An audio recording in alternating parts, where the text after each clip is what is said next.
햇살보다 밝게 빛나는 주의 영광 모든 어두움 물리치네 누구도 주 앞에 다가설 수 없네 주의 거룩한 보좌 앞에 오직 주의 보혈 주의 긍휼을 의지하여 나가리 왕 되신 주 앞에 나 경배합니다 주님만 찬양받기 합당하시니 긍정기와 영광 홀로 받으소서 오 주 앞에 난 나갑니다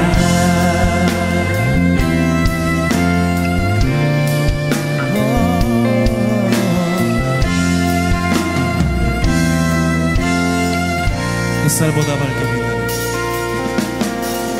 햇살보다 밝게 빛나는 주의 영광 모든 어두움 물리치네 누구도 주 앞에 다가설 수 없네 주의 거룩한 보좌 앞에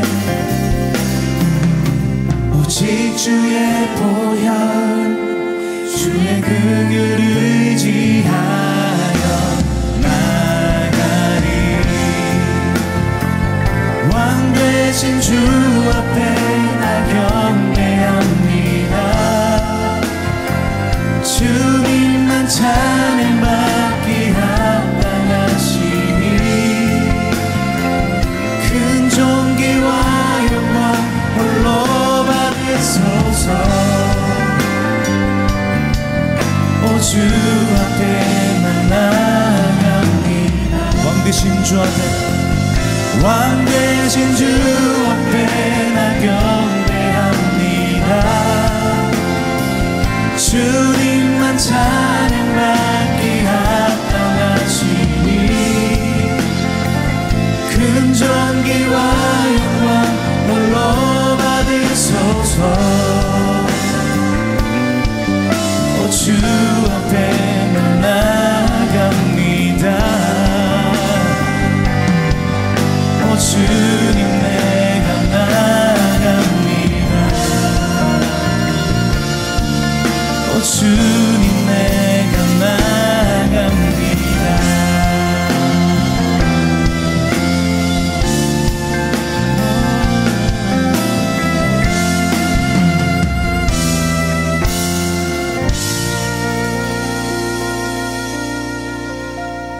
왕 되신 주 앞에 나 경배합니다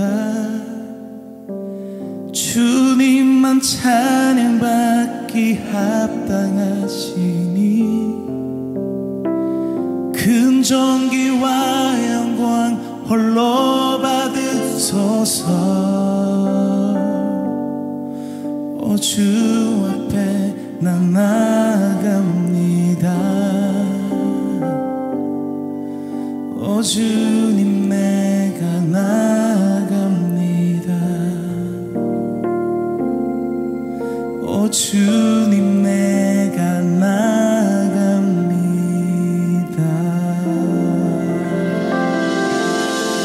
주님께 감사의 박수 높이 올려드립니다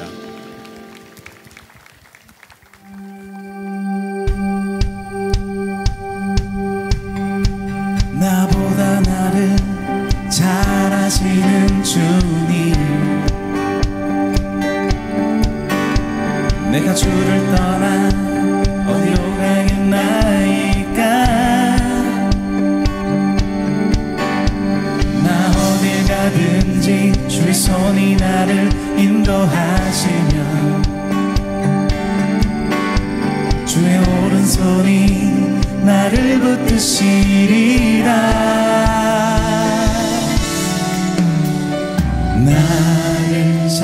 창세전부터 계획하시고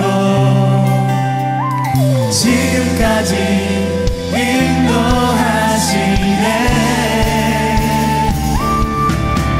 하나님이여 주의 생각이 어찌 그리 보배로우신지요. 나의 생각보다 나의 뜻보다 더 크고 놀라우신 주님. 하나님이여 나를 살피사 나의 마음을 다시 오니 나를 영원한 길로 인도하소서. 나보다 나를 잘 아시는 주님, 내가 주를 떠나 어디로 가겠나이까. 나 어딜 가든지 주의 손이 나를 인도하시며 주의 오른손이 나를 붙드시리라. 나를 창세전부터 계획하시고 지금까지 인도하시네. 하나님이여 주의 생각이 어찌 그리 보배로우신지요. 나의 생각보다 나의 뜻보다 더 크고 놀라우신 주님. 하나님이여 나를 살피사 나의 마음을 다시 오니 나를 영원한 길로 인도하. 하나님이여 주의 생각이 어찌 그리 보배로우신지요. 나의 생각보다 나의 뜻보다 더 크고 놀라우신 주님. 하나님이여 나를 살피사 나의 마음을 다시 오니 나를 영원한 길로 인도하소서.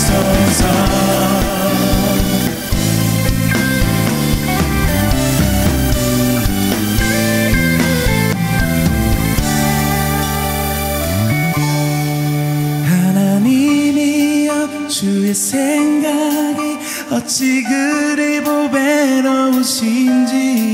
나의 생각보다 나의 뜻보다 더 크고 놀라우신 주님. 하나님이여 나를 살피사 나의 마음을 다시 오니 나를 영원한 길로 인도하. 하나님이여 주의 생각이 어찌 그리 보배로우신지요. 나의 생각보다 나의 뜻보다 더 크고 놀라우신 주님. 하나님이여 나를 살피사 나의 마음을 다시 오니 나를 영원한 길로 인도하소서.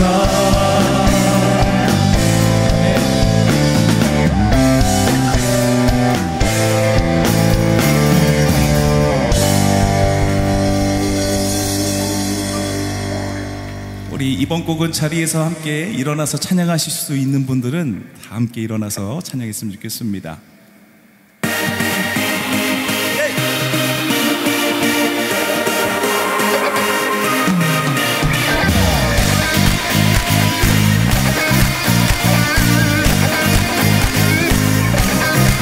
높이세 여기 계신 주 우리 찬양을 타고 오셔서 다스리소서.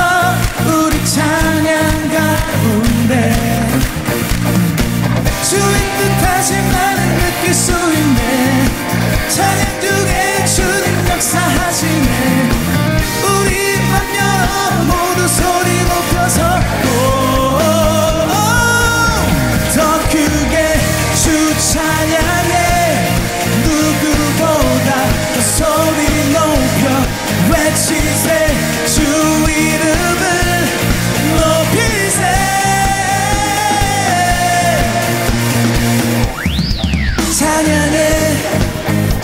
문제 가운데 변화됨을 느끼네. 끊어진 속박의 사슬 죄의 문은 무너져. 주의 뜻하심 나는 느낄 수 있네. 찬양 중에 주님 역사하시네. 우리 맘 열어 모두 소리 높여서 자유해. 더 크게 주 찬양해. 누구보다 그 소리 높여 외치세. 주 이름을 높이세. 더 크게 주 찬양해. 누구보다 소리 높여 외치세. 주 이름을 높이세.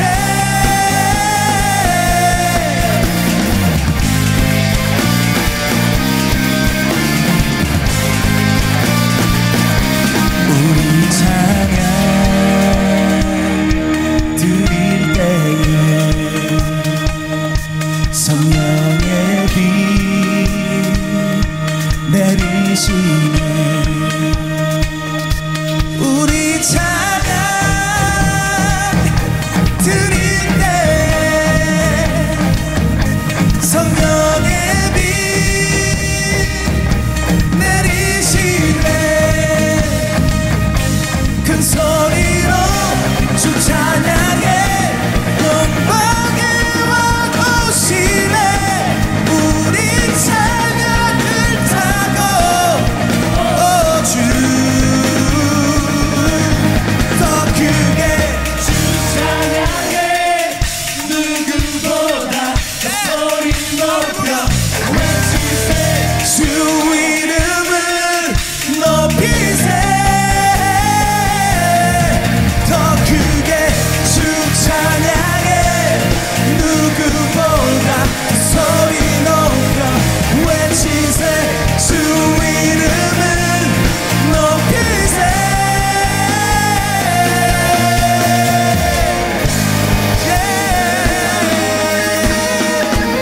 주님께 영광의 높은 박수 올려드립시다.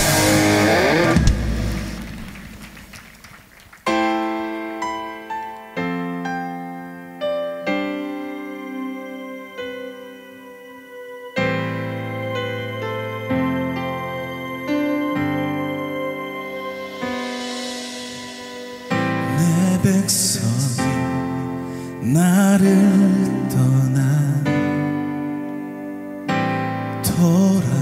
돌아섰지만 내 사랑이 내 백성을 포기 못하니 내 모든 것 내어주고 나 그들을 얻으리라. 여호와께 돌아가자. 우린 돌아서도 그는 변치 않네. 여호와께 돌아가자. 우린 넘어져도 그 사랑 영원하네.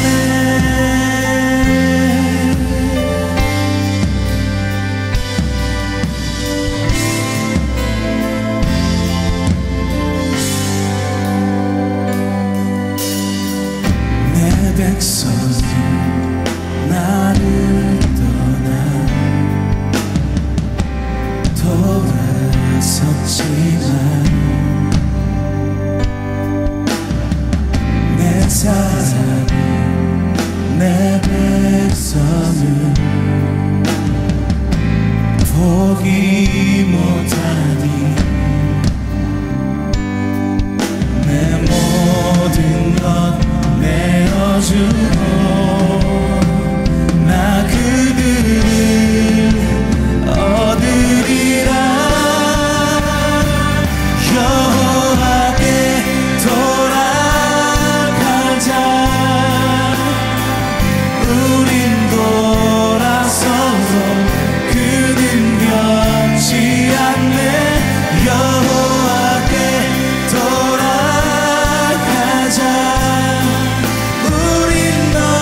넘어져도 그 사랑은 오래 참고 사랑은 오래 참고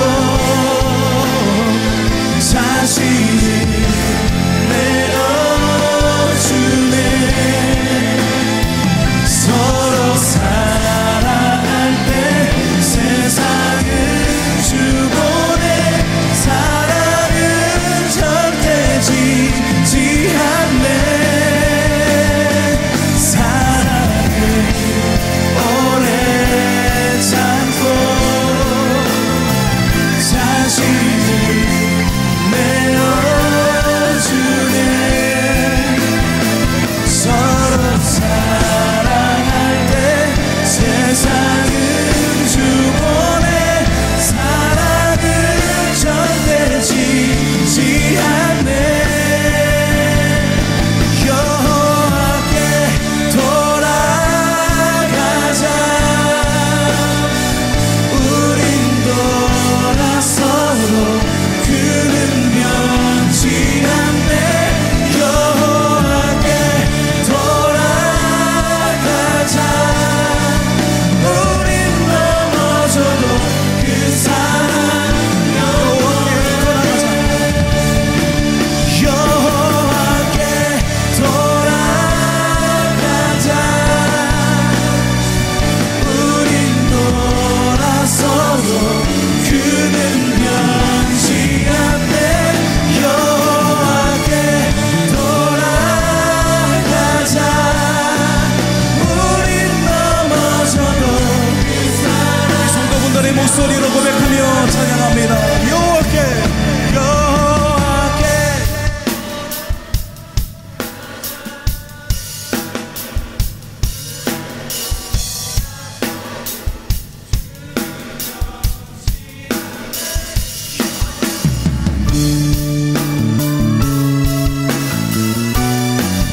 우린 넘어져도 그 사랑 전심으로 다시 한번 고백합니다. 여호와께 돌아가자 우린 돌아서도 그는 변치 않네 여호와께 돌아가자 우린 넘어져도 그 사랑 영원하네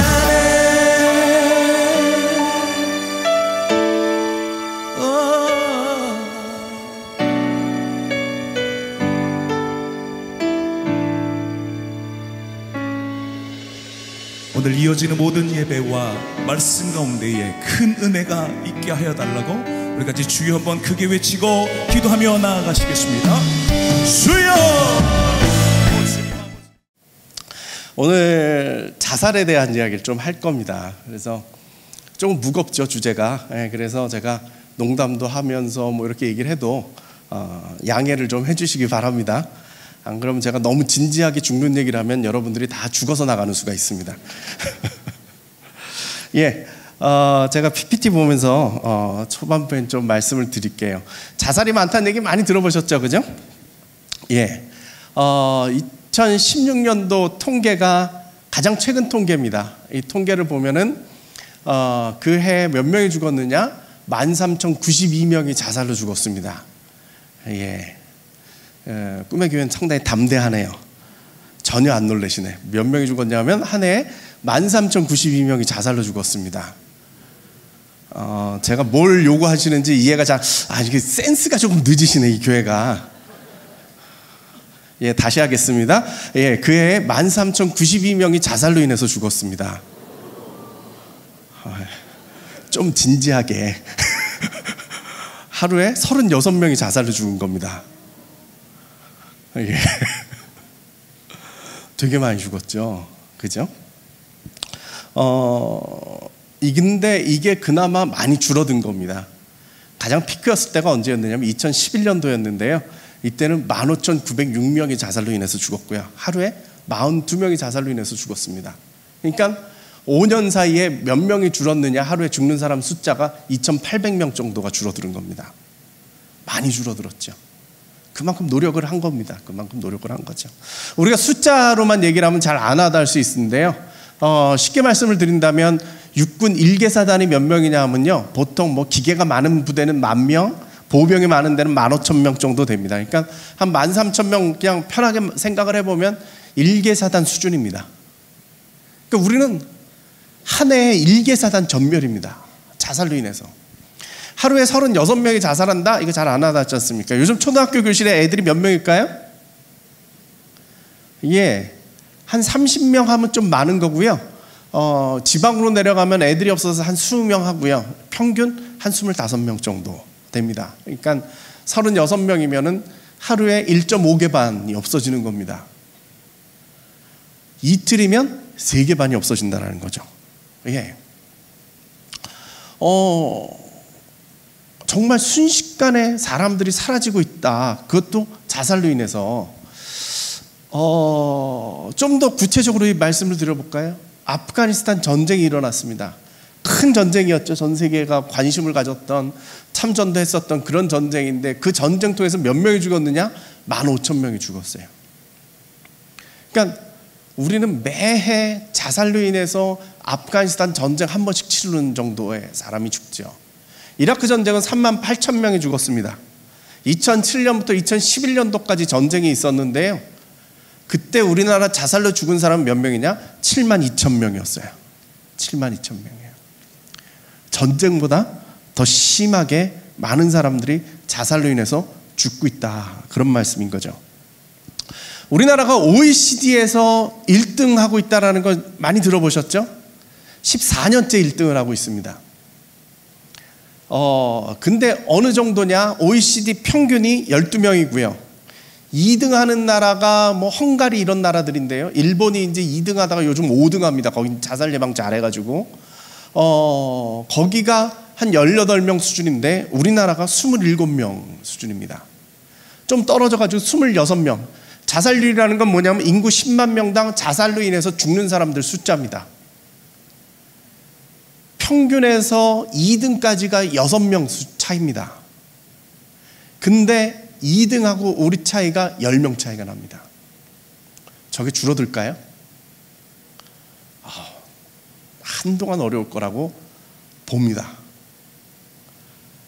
문재인 정부 들어오면서 올해부터 자살 예방 적극적으로 펼치고 있는데 목표가 뭐냐? 이 정권이 끝나기 전까지 자살로 인해서 죽는 사람 숫자를 절반으로 줄여서 세계에서 2등 하는 게 꿈입니다. 그게 목표입니다. 근데 얼마 전에 우리나라가 OECD에서 자살률 2등 됐습니다. 그런 기사 보셨습니까? OECD에 새로 나라가 영입이 됐는데 리투아니아인가 그렇습니다. 그 나라가 새로 영입이 됐는데 그 나라가 우리보다 자살률이 높더라고요. 그래서 갑자기 2등 됐습니다. 묘하게 섭섭하더라고요. 예, 어찌됐건. 근데 제가 더 심각하게 보는 건 뭐냐 하면요, 우리나라에서 사망 원인 통계라는 게 매년 9월 달에 나옵니다. 우리나라 사람들은 뭘로 제일 많이 죽느냐? 암으로 많이 죽습니다. 월등히 많습니다. 그 다음에 이제 심장 질환, 심장 쇼크 와서. 그 다음에 뇌혈관 질환, 이제 뇌졸중 뭐 이런 거죠. 그 다음에 폐렴, 5번째가 자살입니다. 전에는 자살이 4등 했었는데 2년 전부터 5등 됐습니다. 폐렴이 급격하게 늘고 자살로 인해서 죽는 사람들은 많이 줄고 이래가지고 그나마 이렇게 된 거죠. 폐렴이 왜 많느냐 하면 어르신들이 마지막에 돌아가실 때 폐렴으로 돌아가십니다. 이 밑으로 당뇨병 있고요. 그 다음에 하기도 질환이라는 건 뭐냐 하면 호흡기 질환입니다. 호흡기 질환. 그 밑으로 간 질환, 운수사고, 고혈압. 교통사고랑 비교해보면 약 2.5배 정도 차이가 납니다. 2.5배 정도 차이가 나죠. 여러분 교통사고 많이 나지 않습니까? 그죠? 서울 시내를 이렇게 돌아다니다 보면은 어저께 서울시에서 교통사고로 인해서 사망자, 부상자 이렇게 숫자가 이렇게 형광판에 나오거든요. 거기 빈 거 본 적 있으세요? 저는 서울 사는데 한 번도 빈 걸 본 적이 없어요. 근데 그 숫자보다 2.5배가 더 많다라는 거죠. 여러분 혹시 자살하려는 사람 말려보신 적 있으십니까? 잘 없죠. 여러분 교통사고 날 만한 거 말려보신 적 있으십니까? 여기 우리 자매님들이 많으신데, 여자분들이 많으신데 남편 운전할 때 여보 그래가지고 살려본 적 있죠? 없으세요? 저는 집사람이 여러 살렸는데 교통사고는 우리가 말려본 적이 있어요. 교통사고 났다는 얘기도 들어봤어요. 나도 당해봤고 남도 그랬어요. 저도 지난주에 더위 먹어가지고 차 빼다가 뒤에서 한번 박은 적이 있는데, 지난주에. 자주 그래요. 그런데 교통사고로 죽는 사람보다 자살로 죽는 사람이 더 많대요. 2.5배 정도. 그럼 분명히 여러분 주변에 있어요. 여러분 주변에 분명히 있어요. 다른 걸 보여드릴까요? 당뇨병 환자보다 자살로 인해서 죽는 사람이 더 많아요. 그 말은 무슨 말이냐? 자살을 생각하고 있는 사람이 몇 명 정도 될까 우리가 잘 모르죠. 적어도 당뇨병 환자보단 많다, 제가 그렇게 얘기를 합니다. 자살을 생각하고 있는 사람, 그 사람들을 제가 알아듣기 쉽게 뭐라고 그러냐면 자살병 걸린 사람들이라고 그럽니다. 자살병 걸린 사람들이 당뇨병 환자보다 훨씬 많습니다. 여러분 주변에 당뇨병 걸린 사람은 많이 있죠? 그죠? 네. 근데 자살병 걸린 사람들은 여러분 주변에서 보셨습니까? 잘 없죠. 두 가지일 거예요. 하나는 그분들이 우울증이기 때문에 자기를 잘 안 드러낸다는 것도 있고, 또 하나는 우리가 잘 몰라서 그래요. 어떤 사람이 그런 사람이라는 걸 볼 수 있는 눈이 없어서 그래요. 오늘 제 강의를 들으시고 잘 살펴보시면 여러분 눈에 보이기 시작할 겁니다. 특히 저는 이런 생각이 들어요. 우리나라가 참 이런 표현은 죄송합니다만 미친 것 같아요. 정상이 아니에요. 왜? 병이 걸려서 죽거나 사고가 나서 죽는 게 아니라 자기 스스로 목숨을 끊는다는 사람이 이렇게 많아요. 이건 정말 끔찍한 일이에요. 놀라운 일이에요. 그런데 문제는 뭐냐? 사회가 관심을 안 가지고 있어요. 그냥 개인 문제라고 생각을 해요. 내지는 이 정부가 올해부터 열심히 하겠다고 그러는데 그게 지금 처음 듣는 얘기예요. 저희들 입장에서는. 정부가 관심이 없었어요. 1년에 자살 예방을 위해서 쓰는 돈이 얼마냐? 국가 예산이 160억이에요. 올해 160억이에요. 우리 집보다 많이 쓰는 것 같아요. 근데 그만큼 많이 쓰는 걸까요? 이것도 올해 갑자기 확 늘어난 겁니다. 작년에 얼마였느냐? 100억이었습니다. 100억. 아마 꿈의 교회 예산보다 적을걸요. 그게 중앙정부에서 쓰는 돈입니다. 그만큼 관심이 없었다라는 거죠. 아까 제가 일본 얘기했습니다만, 일본은 1년에 중앙정부에서 얼마를 쓰느냐? 7천억을 씁니다. 국민이 죽는데 당연히 그 정도가 쓰여지겠죠. 근데 우리나라는 그게 안 돼 있어요. 그만큼 관심이 없다라는 거죠. 여러분 생각을 해보세요. 여러분이 그 보건소 같은 데 이렇게 가보면 당뇨병 걸린 사람들은 뭐 조심해라, 뭐 조심해라, 음식을 어떻게 조정해라, 약을 어떤 걸 먹어라, 많은 정보가 있어요. 그리고 당뇨병 교실 이런 것도 해줘요. 무슨 전염병이 돌아요. 그러면 어떻게 해요? 백신 맞고 다 이렇게 하잖아요. 근데 여러분 혹시 자살할 마음이 있으면 어떻게 하셔야 되고 이렇게 안내받은 적 있으세요? 자살할 마음이 안 생기려면 여러분 뭘 하셔야 돼요? 이렇게 얘기 들어보신 적 있어요? 내지는 당뇨병에 대해서는 약이 얼마나 많아요. 그죠? 정말 많은 약들을 개발을 해가지고 사람들이 당뇨병으로 인해서 고통당하지 않도록 하려고 많은 것들이 개발되어져 있는데, 자살을 예방하기 위해서는 어떻게 하셔야 된다고 여러분 약이라도 한번 드셔보신 적 있으세요? 뭐가 필요한지는 아세요? 이게 여러분들 잘못이라는 게 아니에요. 사회가 그만큼 노력을 안 했다라는 그 얘기를 하는 거죠. 좀 더 심각한 얘기를 해볼까요? 제가 그 목회 사회학이라는 걸 합니다. 그래서 교계의 그 설문조사 이런 걸 제가 많이 참여해서 하는데요. 4년 전이었죠. 예, 4년 전에 중고등학생 의식조사를 어느 언론사에서 한다고 해서 저한테 의뢰가 왔습니다. 그래서 제가 질문지를 짜면서 하나를 집어넣었습니다. 중고등학생들이 지난 1년 동안 자살 충동을 느낀 사람, 학생들한테 그렇게 물어봤어요. 그랬더니 29%가 나는 지난 1년 동안 자살할 마음을 가졌습니다. 21%가요. 29%가. 교회 학교 애들이라고 다를까요? 아니요. 교회 학교 애들은 27%입니다. 교회 학교 애들 27%가 지난 1년 동안 자살할 마음을 먹었다라는 거예요. 우리 청소년 애들이. 지금 다른 얘기를 제가 하는 게 아니라요, 우리 교회 오늘 모였다 흩어졌던 그 중고등부 그 아이들이 대답하기를 약 27%가 작년에 난 한 번 정도는 죽을 마음이 있었다라는 표현을 했다라는 거죠. 그 제가 그 애들한테 물어봤습니다. 이런 대답을 한 사람들에게 그럼 지난 1년 동안 몇 번 그런 생각이 들었느냐? 그랬더니 평균 4번입니다. 너무 충격적이에요. 우리 아이들 3분의 1 정도가 지난 1년 동안 4번이나 죽고 싶었다는 생각을 했다라는 거예요. 제가 너무 이상해가지고 저희 아들한테 그때 저희 아들이 중3이었는데 저희 아들한테 물어봤어요. 야, 이런 결과가 있다. 약 30% 정도가 지난 1년 동안 죽고 싶었다는 생각을 했는데 걔네가 4번이나 그랬대. 넌 어떻게 생각하냐? 이게 맞는 거 같니? 이렇게 물어봤어요. 제 아들놈이 좀 웃겨요. 당연하다는 거죠. 중간고사, 기말고사, 중간고사, 기말고사 그러면 1년에 딱 4번 죽고 싶대요.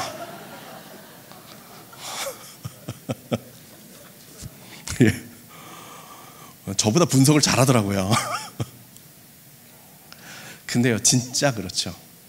진짜 그래요.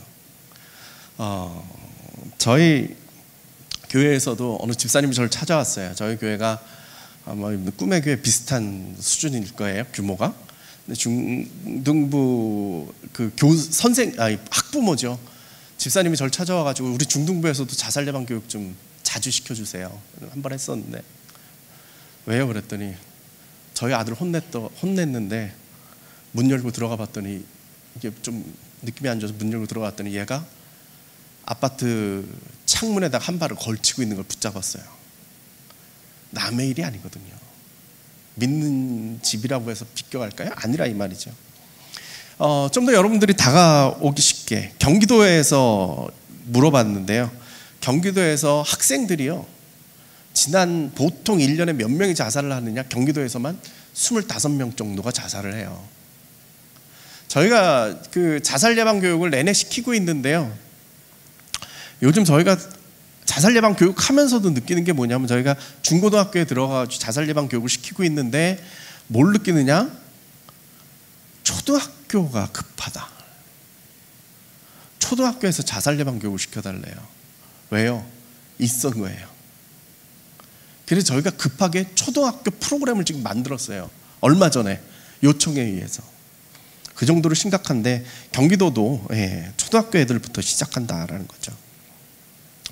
자살은 어느 연령대가 많이 할까요? 정답을 보여드려도 저는 어려운 문제는 안 내요. 보통요 10대의 성적 비관 왕따, 20대의 실연 뭐 이런 생각을 많이 하시는데 10대, 20대는 자살하는 숫자는 그렇게 많지 않습니다. 자살을 가장 많이 하는 연령대는 50대가 가장 많습니다. 그 다음은 40대입니다. 40대, 50대가 가장 중추적인 나이잖아요. 인생에, 우리 사회에, 가정에. 근데 그분들이 자살하시는 분들이 자살하는 사람 통틀어 가지고 그 두 연령대를 합치면 약 40% 정도 된다라는 거죠. 그럼 오해를 풀어줘야 될 부분입니다.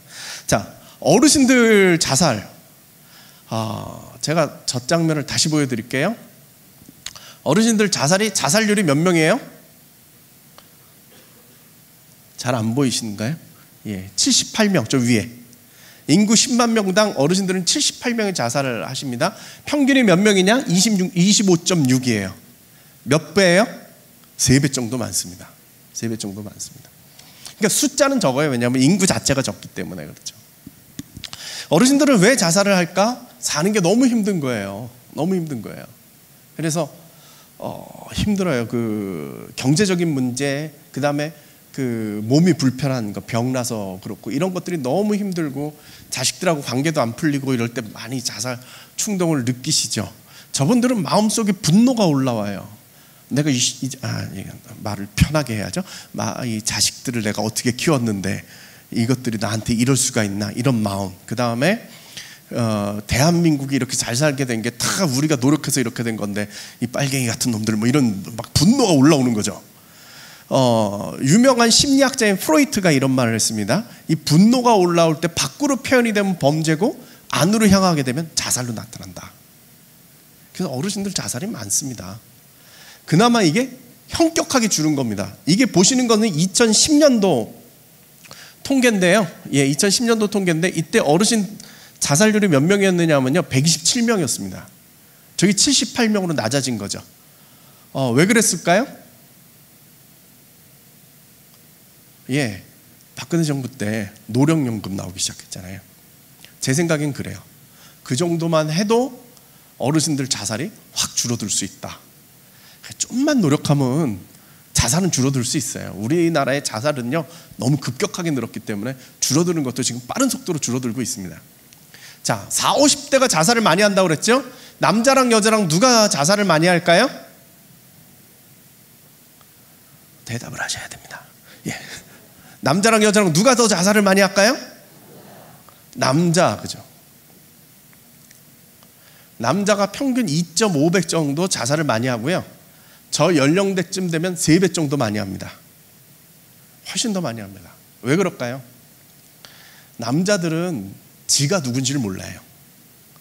40대 남자가 있어요. 그 사람 옆구리 쿡 찔러서 당신 누구야? 그러면 뭐라고 대답할까요? 연봉, 직책 2개입니다. 근데 40대쯤 되면 무슨 일이 벌어지느냐? 회사에서 잘려나가면 자기가 연봉, 직책이었는데 그게 없어졌어요. 그럼 물어봐요. 난 누구지? 막 그것만 위해서 살았고 딴 생각을 해본 적이 없고 뭘 겪어본 적이 없거든요. 그렇게 되는 거죠. 제가 너무 궁금해가지고 그 40대 심층 인터뷰를 제가 진행을 했습니다. 그 제가 깨달았습니다. 우리나라 사람들은요, 30대 후반이 되면 직장을 계속 다녀서는 안 되겠다라는 마음을 먹습니다. 왜냐하면 자기 월급을 가지고 애들 교육시키고 결혼시키고 부모님 봉양하고 자기 노후생활 계산이 안 나오는 거예요. 그래서 때려쳐서 사업을 시작하죠. 뭘 시작할까요? 치킨집을 시작하죠. 어떻게 됐을까요? 망했어요. 제가 이렇게 물어보면 대답을 자꾸 해주셔야. 제가 저희 학교는 목사님들이 공부하는 학교입니다. 제가 목회자 세미나를 많이 나가는데요. 목회자 세미나 가가지고 목사님들 상대로 세미나 할 때 제가 이렇게 물어봤는데 대답을 안 하면 뭐라고 그러냐면 여러분 같은 교인 만나서 고생하십시오 이렇게 얘기를 합니다. 물어봤는데 대답도 안 하고 설교하는데 아멘도 안 하고. 여러분들이 뭐라고 그래야 되지? 저 어렸을 때 저희 어머니 속을 썩였더니 저희 어머니가 저보고 너 같은 자식 낳아서 고생해봐라 그랬거든요. 난 그 말이 그렇게 무서운 말인 줄 몰랐네. 제가 지금 어머니 얘기를 많이 하려고 저희 어머니가 안산 사시거든요. 같이 만났다가 오는 길인데 꿈의 교회에서 하는데 내가 쫓아갈까? 막 이래서 오시지 말라고. 오시지 말라고. 그런데 오는 거 아니라고 제가 그렇습니다. 자, 근데 만약에 사표를 안 냈어요. 그럼 그 사람은 40대가 돼서 이사로 진급이 안 되면 나와야 돼요. 명예퇴직이에요. 대부분 그렇습니다. 명예퇴직이 되면 퇴직금이 좀 더 많습니다. 그 사람 나와서 뭘 했을까요? 치킨집을 하죠. 어떻게 됐을까요? 망했죠. 그래서 40대 중반쯤 되면 대부분 실업자거나 뭐 이렇습니다. 재기를 도전하거나 이 정도 수준에 있습니다.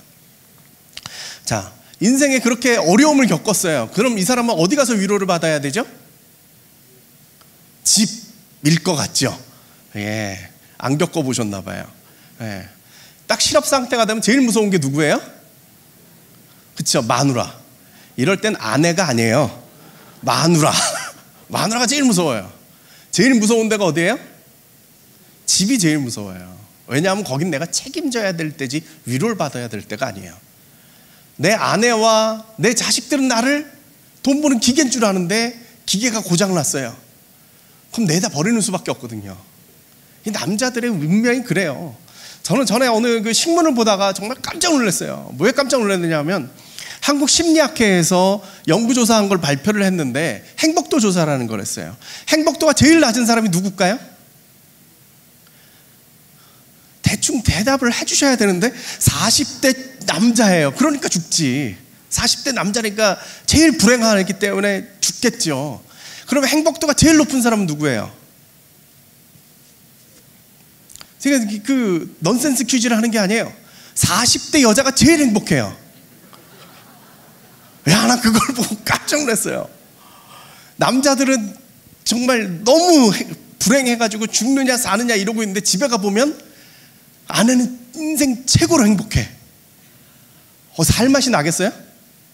안 나지. 남자들 정말 불쌍해요. 정말 제가 이게 감정이입이 돼서 할 말이 무지하게 많은데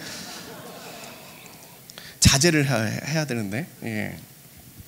뒤에 할 얘기가 더 있는데, 예, 이렇습니다. 제가 전에 그 설악산에 놀러 갔다가 오색약수터 쪽에 갔더니 오색약수터 쪽에는요 속빛나무라는 게 있어요. 나무가요 수액으로 인해서 살거든요. 이게 이제 핏줄이죠. 수액이 나무 겉쪽으로 돌아가 있어요. 그래서 안에는 그냥 퍼석한 살이에요. 쉽게 말씀드리면. 그래서 이 오색약수터 쪽에 가면 무슨 저나무가 뭐냐 하면 안에는 뭐 그 벌레가 파먹었는지 속은 다 비었는데 나무가 죽질 않아요. 거죽만 살아있는 나무들이 있어요. 속빛나무라는 게 있어요. 제가 등산을 하다가 저 나무를 보고요 무너졌잖아요. 야, 저게 나다. 겉으로는 멀쩡한데 새끼랑 마누라한테 솔딱 파먹혀가지고 알맹이는 없이. 제가 겉모습은 괜찮잖아요, 그죠? 야, 대부분 40대 50대 남자들이요 저 모양이에요. 겉으로는 막 어매도요 속은 다 파묻혔어요. 근데 제가 올라가다가 저 나무를 보고 또 놀랐잖아요. 저는 사진을 제가 구한 건데 그 빈 나무 속에다가 사람들이 기도한다고 돌을 채워놨어요. 대부분 우리나라 남자들은요 저 상태예요. 안에 각종 스트레스로요 돌을 쌓고 있어요. 그러니까 이 사람들은요 뭘 해도 감정의 변화가 없어요. 대부분 아빠들하고 애들이 얘기를 안 하려고 그래요. 부인도 마찬가지인데 왜 그러냐 하면은 뭐 웃긴 얘기를 해도 웃질 않아. 슬픈 얘기를 해도요 슬퍼하질 않아요. 애들이 개콘 보면서 아빠 너무 웃기지 그런데 저게 뭐가 웃기니?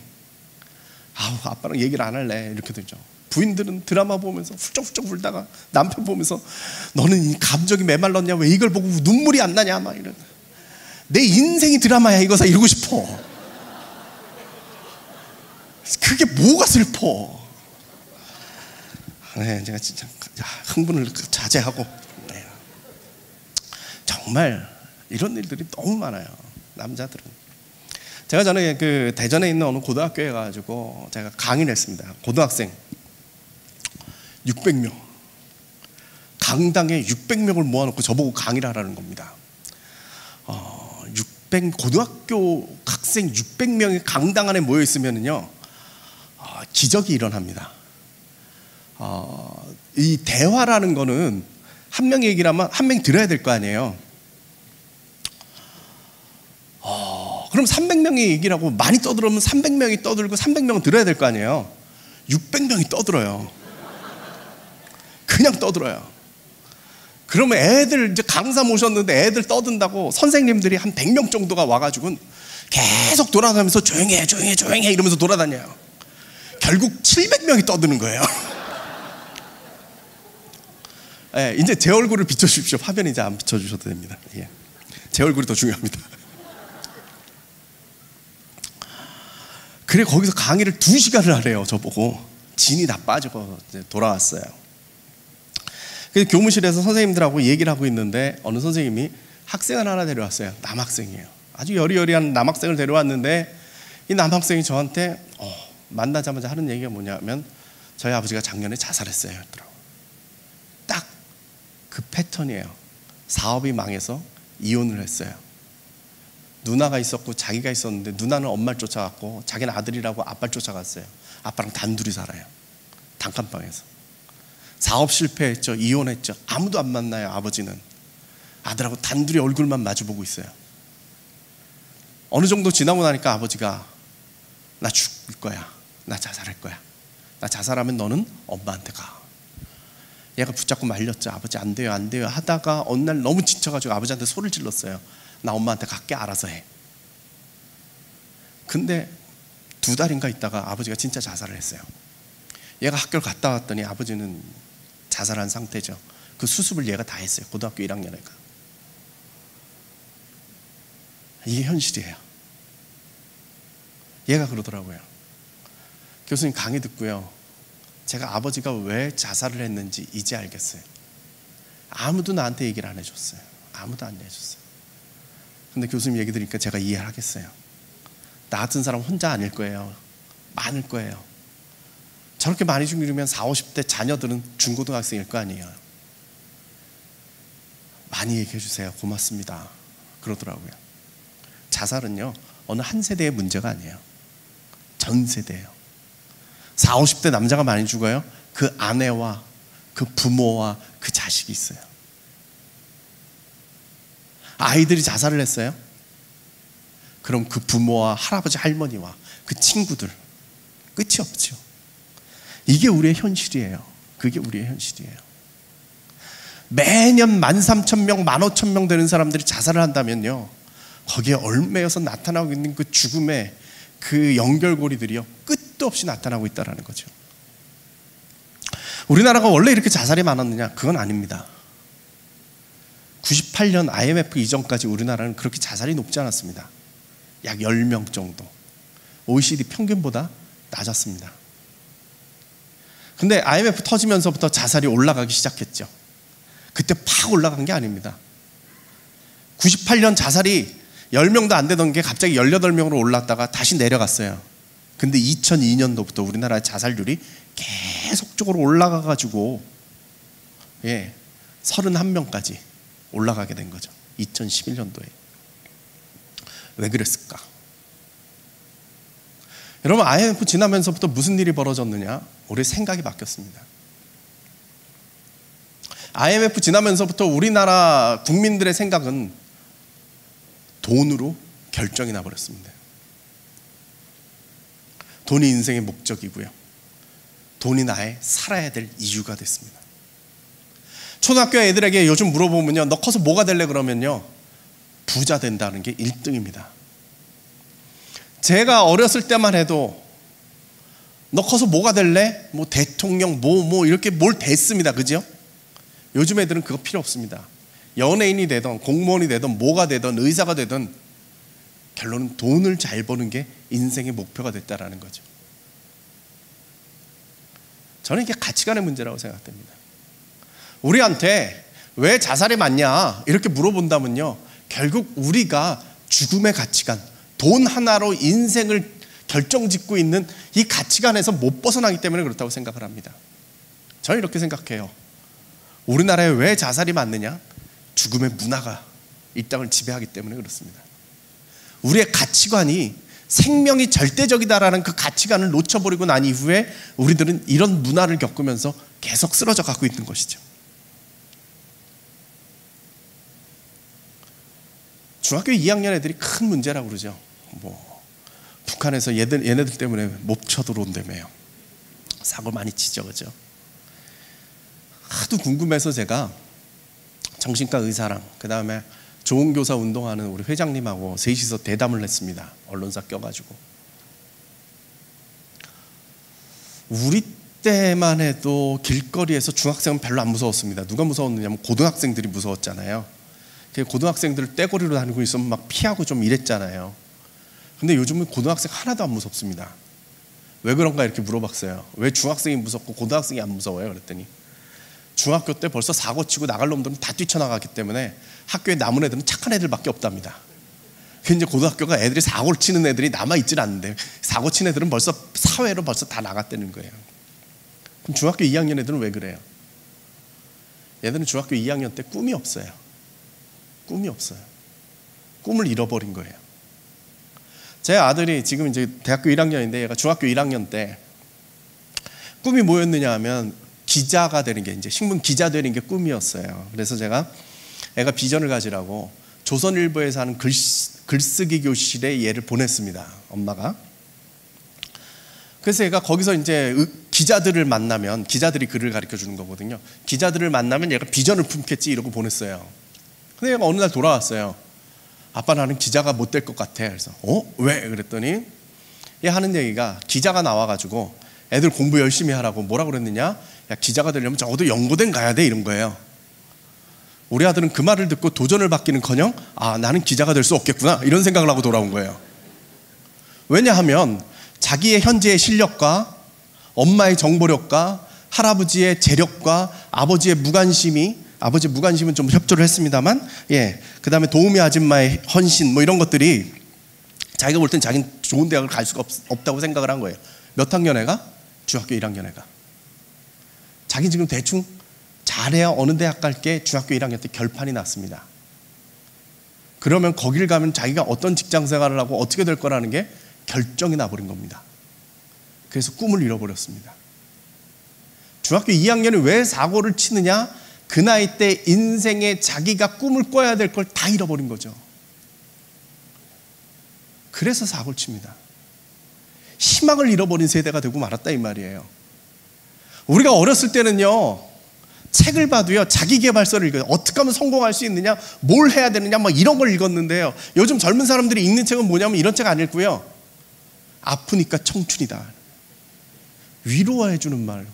어떻게 하면 네가 열심히 해서 성공할 수 있을까, 이 꿈을 갖는 게 아니라 넌 끝났어, 어렵지? 마음이라도 위로받아, 이러고 끝난다라는 거예요. 저는 이 사실이 너무 슬퍼요. 꿈을 잃어버렸다 이 말이죠. 그러니까 살고 싶지가 않아요.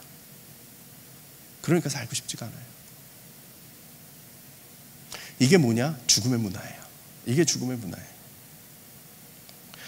저는 자살 예방을 어떻게 하냐고 물어본다면요, 생명의 문화를 일으키는 게 이 죽음의 문화를 이기는 거다고 생각합니다. 생명의 문화를 일으켜가지고 정말 이 생명으로 가득 찬 우리들의 마음이 이 사회에 널리 퍼져야 된다고 저는 생각을 합니다. 교회가 소망이지 않습니까? 교회가 가지고 있는 이 생명을 사람들과 함께 나눠야 돼요. 저는 그게 자살 예방이라고 생각을 합니다. 저희 꿈의 교회가 이곳에서 이 자살 예방 걷기 대회를 한다는 게 너무 저는 가슴이 뛰게 좋은 일입니다. 적어도 안 사는 여러분들이 책임지십시오. 제가 만든 자살 예방 전략이 하나 있는데요, 채부자 전략이라고 있어요. 경주 채부잣집 얘기 들어보셨죠?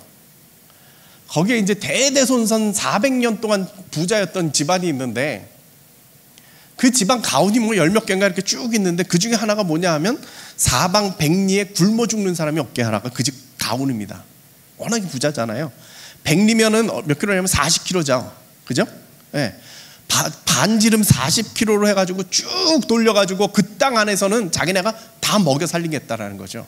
실제적으로 흉년이 나면요, 그 창고를 열어서요, 사람들에게 쌀을 나눠줬어요. 굶어 죽는 사람이 없겠다 이 말이죠. 그래서 어떠한 난리가 나도 그 집은 무너지질 않았어요. 다 덕을 받기 때문에. 그래서 제가 그 채부자 전략을 우리 자살 예방으로 끌어들여가지고 뭐라고 그러냐, 교회가 있으면 사방 백리는 너무 크고 십리만 책임져라. 교회 하나가 사방 4km. 교회가 있으면 사방 4km 내에서는요, 자살하는 사람이 없게 만들어야 된다. 그럼 어떻게 해야 되느냐? 알려야 돼요. 우리 교회는요, 가난한 사람, 불쌍한 사람, 어려운 사람 우리가 돕겠습니다. 마음이 힘든 사람 우리 교회 오십시오. 우리가 돕겠습니다. 널리 알리셔야 돼요. 얼마 전에 증평 모녀 사건이 있었습니다. 기억하시죠? 거기가요, 자살 유가족입니다. 아빠가 자살로 인해서 죽고 엄마랑 모녀랑 딸이랑 둘이 남았죠. 근데 아버지가 자살을 하고 나니까 이 가족이 고립이 된 겁니다. 어찌할 바를 몰라요. 수입도 없고 막 이렇게 해서 어렵게 지내다가 결국 마지막 선택이 자살한 거예요. 전 그때 너무 마음이 아팠어요. 그 사람들이 그러지 말고 가까운 교회 한번 찾아가 보지. 교회 가서 정말 내가 죽게 생겼는데 좀 도와주세요 이러면 교회가 왜 안 도와줬을까? 저는 이런 생각이 들었어요. 근데 그 사람들은 그 생각 안 들었겠죠. 그 생각이 안 들었겠죠. 왜? 교회가 그런 데인 줄은 몰랐겠죠. 그래서 교회가 자꾸 알려야 돼요. 아, 교회는 그런 데야. 교회는 남을 위해서 뭔가 베풀 수 있는 데야 라는 이야기를 많은 사람들이 들어야 돼요. 저는 꿈의 교회는요, 이 정도 규모면요, 사방백리 책임져도 된다고 저는 생각해요. 적어도 안산시에는 꿈의 교회 때문에 자살하는 사람이 없기를 바랍니다. 많은 사람들이 어려울 때면 야, 그 꿈의 교회 한번 찾아가 봐. 살 길 있어. 그 소리가 나기를 간절히 축원합니다. 자, 생명의 문화라는 건 바로 이런 거예요. 같이 이렇게 마음을 만드는 겁니다. 실습 한번 해볼까요? 저희 자살 예방하는 쪽에서 그 운동을 하는데 무슨 운동을 하냐? 괜찮니? 라고 이렇게 안부 물어보기 캠페인을 합니다. 자, 옆에 분들과 인사를 나눕니다. 괜찮니? 네. 물어보십시오. 괜찮니? 그러고. 예. 분위기가 훨씬 좋잖아요. 제가 지금 죽는 얘기하고 있는데 죽겠는데 그래도 이런 얘기하니까 훨 살잖아요. 이게 생명의 문화예요. 생명의 문화예요. 예.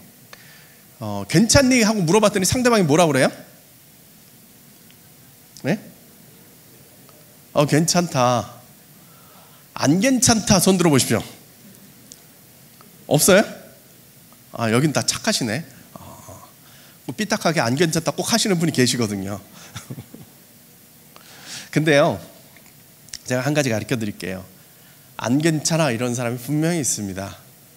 그럼 진지하게 물어보세요. 왜? 뭐 때문에? 그럼 그 사람이 얘기를 할 거예요. 나 이런 것 때문에 실은 많이 힘들어. 그때 진지하게 이야기를 좀 나눠주세요. 우리나라 사람들은요, 진지한 얘기하는 걸 진짜 싫어해요. 괜찮니? 이렇게 물어봤는데 상대방이 아니 안 괜찮아 그러면 아이고 그렇구나 그리고 도망을 가. 90% 이상 그래요. 그러지 마시고 여러분들은 들어주세요. 왜 그런데? 왜 그러는데? 얘기를 듣다가 이 사람이 좀 심각하다 그러면요, 하나 더 들어가세요. 너 혹시 자살하려고 그러는 거 아니야? 진지하게 물어보세요. 자살하는 사람들에게 제가 물어봤더니 그 사람들이 그러더라고요. 누가 내 얘기를 좀 들어줬으면 좋겠는데 아무도 안 들어준대요. 그냥 그런가 보다 한다는 거죠. 그래. 특히 교회 다니는 사람들 그래 기도할게 이러고 도망간다는 거죠. 그러지 마세요. 물론 죽겠다고 하는 사람이 워낙에 많아요. 그죠? 요즘 100%가 하는 얘기가 그거죠. 더 죽겠다고 그러잖아요. 배고파 죽겠다 그래서 밥 사줬더니 배불러 죽겠다고 그러진 않나. 우리나라에서 오늘 죽는다는 소리를 워낙에 많이 하잖아요. 근데 정말 죽겠다 그러면요, 그 친구 붙잡아 놓고요, 진지하게 얘기를 해주십시오. 그러면 자극을 하는 게 아니라 그 상대방이 이 사람은 내 얘기를 들어줄 준비가 돼 있구나 이런 마음이 든다는 거예요. 네.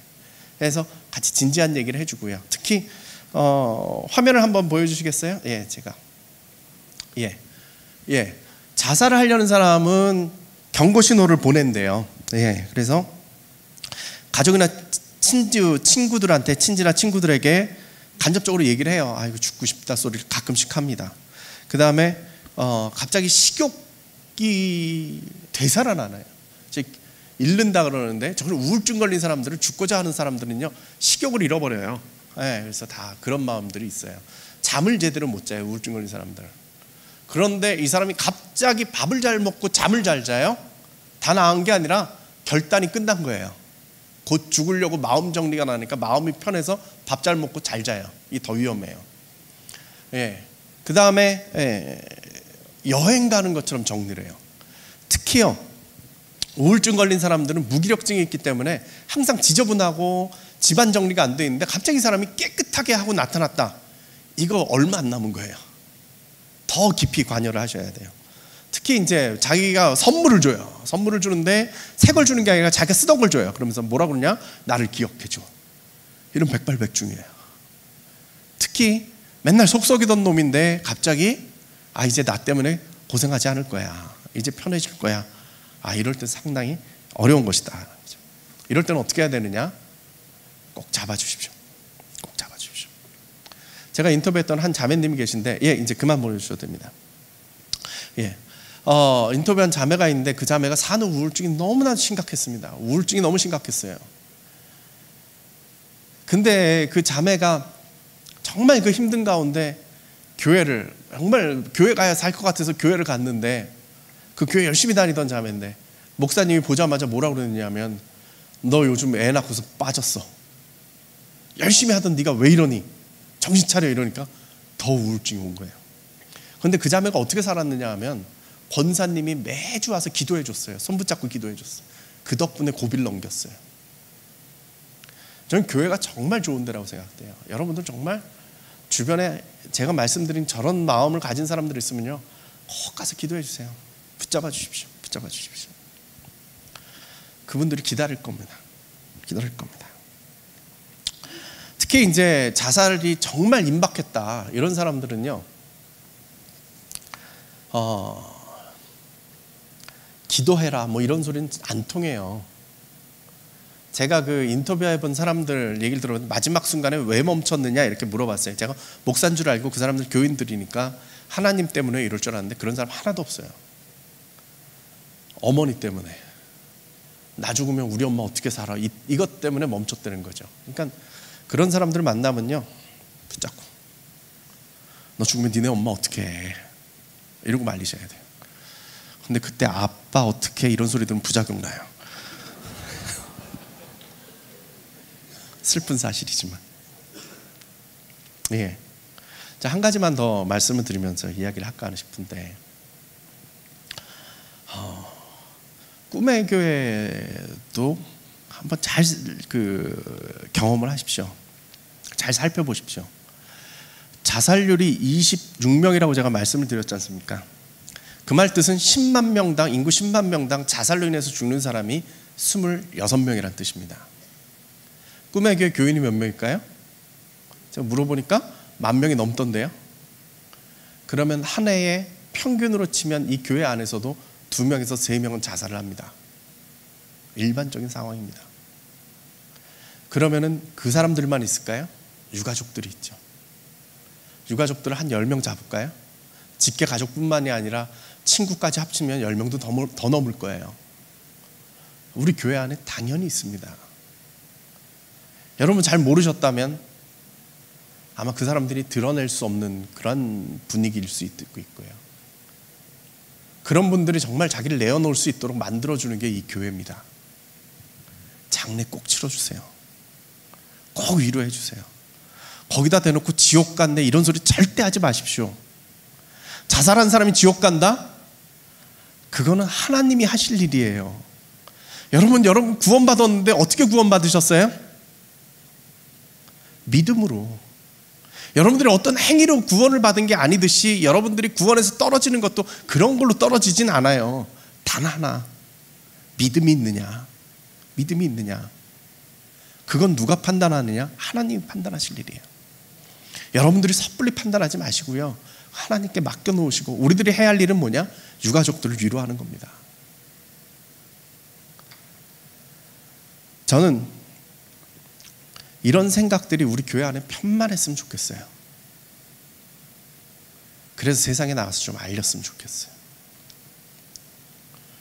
이 세상은요, 지금 죽음의 문화가 막 지배하고 있기 때문에 자살이 많은데, 실은 제가 교회니까 말씀을 드리면 결국 영적 싸움입니다. 죽음의 영이 이 땅을 지배하고 있기 때문에 우리가 못 벗어나는 거예요. 이 교회가 생명 대신 예수 그리스도의 이 마음을 갖고요, 이 문제를 풀어야 돼요. 저는 이 꿈의 교회가 지금 안산 땅에서요, 정말 이걸 선포하는 거라고 저는 생각을 해요. 여러분들이 단순히 걷는 게 아니라 여러분들이 생명을 붙잡고 나아갈 때 이 안산 땅에 죽음의 문화를 무너뜨리고 죽음의 영을 무너뜨리는 그런 역사가 일어날 줄로 믿습니다. 많은 사람들이 저한테 질문을 합니다. 당신은 왜 그렇게 자살 예방을 열심히 해? 실은 제가 대학 교수거든요. 제 본 직업은 대학 교수예요. 자살 예방은 제가 자원봉사하는 거예요. 근데 이게 더 바빠요. 이게 더 커요. 뭐 한다고 그렇게 열심히 하는데 저한테 물어봐요. 내가 이걸 왜 할까? 사람들이 묻는 이유는 두 가지예요. 첫 번째는 당신이 죽으려고 그랬던 거 아니야? 자살의 경험이 있지. 그래서 마음이 아파서 하는 거지. 여러분 보시면 아시겠지만 제가 해맑게 생겼잖아요. 저는 한 번도 죽어야겠다는 생각을 해본 적이 없어요. 정말 신기한 일이에요. 제가 생각할 때도 저는 참 신기해요. 죽어야겠다는 생각을 한 번도 해본 적이 없어요. 그래서 이 일을 할 수 있는 것 같아요. 제가 제 경험이 있으면 막 감정이입이 돼가지고 못 견뎌요. 자살하는 사람을 옆에서 지켜보면. 근데 버틸 수 있는 거예요. 두 번째는 뭐냐 하면 저한테 묻는 이유는 당신 유가족 아니야? 가족 중에 자살한 사람이 있어서 그렇게 열심히 하는 거 아니야? 그러는데 실은 저는 가족들도 뭐 아까 말씀드린 대로 제 아들이나 제 어머니 같이 다들 해맑어요. 한 명도 없어요. 근데 왜 이걸 하느냐? 저는 하나님의 마음이 느껴져서 이 일을 한다고 해요. 저 화면 한번 보여주시겠습니까? 저한테 상당히 충격적인, 제가 시간이 없어서 다 못 드려드린 건데요. 예. 저한테 상당히 충격적인 사진 한 장입니다. 저희 자살 예방하는 쪽에서는 대단히 유명한 사진인데요. 눈물의 엘리베이터라는 사진입니다. 조선일보에서 일면에다 저 사진을 게재했습니다. 저 아이가 고등학교 1학년인데 학교에서 왕따 당하고 뭐 이러면서 살 수가 없어 죽어야겠다는 생각을 했습니다. 아파트 옥상에 올라가서 자살을 했는데 제가 아파트 그 엘리베이터 옥상 올라가는 저 안에서 쭈그려 앉아가지고 울고 있는 장면입니다. 충격을 줘서라도 자살을 막아야겠다고 신문사에서 저걸 일면에 게재를 했습니다. 근데 저는 저 아이의 자살 사건 그 설명을 보다가 정말 가슴이 무너졌습니다. 제가 옥상에 올라가가지고 7시간 반 후에 떨어졌습니다.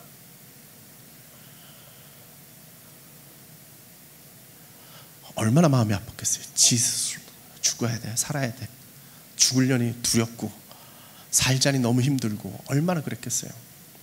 근데 제가 저걸 보면서 무슨 마음이 느꼈느냐 하면 하나님이 저거 보면서 저 새끼 저거 내 새끼인데 저러면 안 되는데 하나님 얼마나 마음이 아팠겠어요. 저걸 보면서 저거 내 새끼인데 저거 죽으면 안 되는데 저러면 안 되는데 7시간 반을 하나님은 같이 아파하셨을 것 같아요. 제가 왜 이 일을 하느냐? 하나님의 마음이 느껴져서 그래요. 그래서 못 떠납니다. 저도 너무나도 힘들고 어려운 일이에요.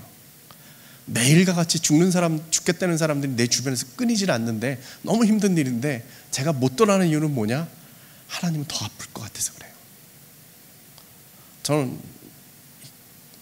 꿈의 교회 여러분들이 이 마음을 같이 품어줬으면 좋겠어요. 하나님이 정말 가슴 아파하실 일이거든요. 내 자식이 정말 저래선 안 되는데 하는 그 하나님의 마음이 분명히 있으실 거고 그 마음을 우리가 품고서 이 땅에 생명의 문화를 만들어갈 수 있기를 간절히 축원합니다. 다시 기도하시겠습니다. 하나님 아버지, 정말 이 땅에 많은 생명들이 살아야 될 이유를 못 찾아서 죽고 있습니다. 주님 인도하여 주셔서 우리로 하여금 이 생명들을 책임질 수 있도록 인도하여 주시옵소서. 정말 안산시 전체에 이 꿈의 교회로 말미암아 자살하는 사람이 없도록 도와주시옵고 이것이 죽음의 문화가 아니라 생명의 문화로 일어날 수 있도록 인도하여 주시옵소서. 주님께서 함께 하실 때 우리가 감당할 수 있는 줄 믿사오니 아버지 우리들에게 이 능력을 허락하여 주시옵소서. 예수님의 이름으로 기도드렸습니다. 아멘.